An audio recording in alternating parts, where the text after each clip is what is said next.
ndichitsvaka mafambiro angu ndega.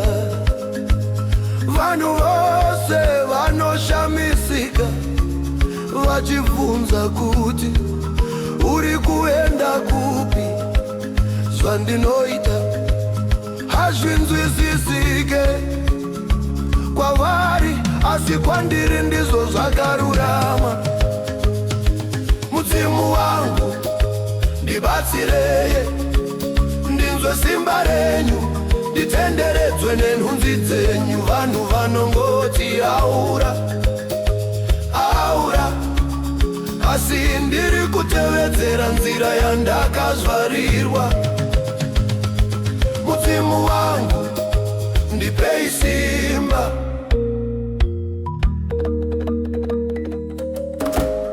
Handiti zvakaipa kune vamwe kana kuvanyengedza, kuvashungurudza. Ini ndinoda kubudirira, ndinoda kufamba nenzira yandinonona yakanaka. Asi chese chandaita vari kuchishora, havade kundiona ndichibudirira, ndichikwira. Mudzimu wangu ndibatsirei, ndinzwe simba renyu, nditenderedzwe nenhunzi dzenyu. Vanhu vanongoti aura aura, asi ndiri kutevedzera nzira yandakazvarirwa. Mudzimu wangu ndipei simba.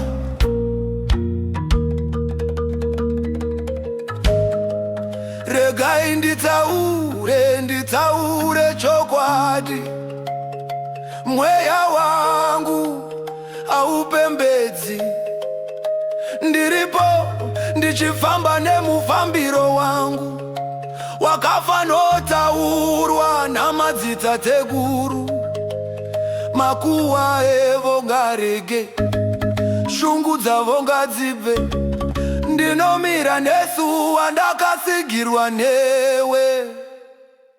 Mudzimu wangu ndiripo, ndinokutendai, ndibatsirei.